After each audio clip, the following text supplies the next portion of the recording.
Hello दोस्तों, स्वागत है आपका अपने यूट्यूब चैनल ग्लोबल एसएससी में। पिछले वीडियो में हम डिस्कस किए थे संपूर्ण भारतीय संविधान में 38 संविधान संशोधन। इस वीडियो में हम डिस्कस करने वाले हैं 42वां संविधान संशोधन के बारे में। तो आइए शुरू करते हैं। 42वां संविधान संशोधन अधिनियम 1976, जिसे लघु संविधान भी कहा जाता है। इस संविधान संशोधन द्वारा प्रस्तावना में संशोधन करके समाजवादी, धर्मनिरपेक्ष और अखंडता शब्द जोड़ा गया। संसद और राज्य विधानमंडल, लोकसभा और राज्य विधानसभाओं का कार्यकाल 5 वर्ष से बढ़ाकर 6 वर्ष कर दिया गया। इसने ट्रेड यूनियन गतिविधि को कम करने की शक्ति वाले प्रावधान पर रोक लगाया।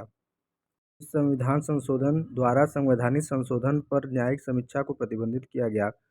मंत्रिपरिषद की सलाह को इस संशोधन के तहत राष्ट्रपति के लिए बाध्यकारी बनाया गया। शिक्षा, वन, वजन और माप, वन्य जीवों और पक्षियों का संरक्षण, न्याय का प्रशासन जैसे 5 विषयों को राज्य सूची से समवर्ती सूची में स्थानांतरित किया गया। राष्ट्रपति मंत्रिपरिषद की सलाह के अनुसार कार्य करेगा। अनुच्छेद 74 के अनुसार अनुच्छेद 329 क के तहत लोकसभा अध्यक्ष और प्रधानमंत्री को कुछ विशेष विवेकाधीन शक्तियाँ दी गई।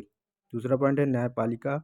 न्यायपालिका की न्यायिक समीक्षा और रिट क्षेत्राधिकार की शक्ति को सीमित किया गया। अनुच्छेद 226 क और 228 क के अनुसार इस संशोधन ने केवल उच्च न्यायालयों को राज्य विधान की वैधता पर शासन करने की अनुमति दी। दूसरा पॉइंट है इसी प्रकार अनुच्छेद 131 क के माध्यम से सर्वोच्च न्यायालय को विशेष अधिकार प्रदान किया गया कि वह इस तथ्य पर विचार कर सकता है कि कोई केंद्रीय कानूनी है या नहीं।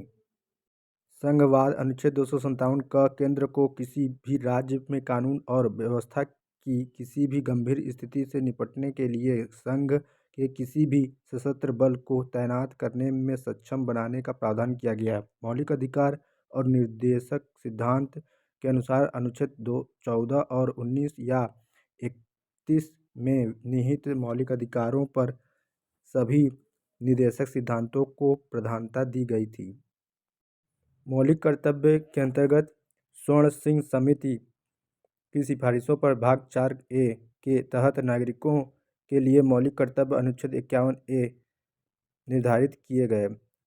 आपातकाल के अंतर्गत राष्ट्रपति को देश के किसी भी हिस्से में आपातकाल की घोषणा करने का अधिकार था। भाग 14A को जोड़कर यह अन्य मामलों के लिए प्रशासनिक न्यायाधिकरणों और न्यायाधिकरणों के लिए प्रावधान करता है। इस वीडियो में इतना ही दोस्तों। अगले वीडियो में हम 42 संविधान संशोधन के आगे से डिस्कस करेंगे। धन्यवाद दोस्तों।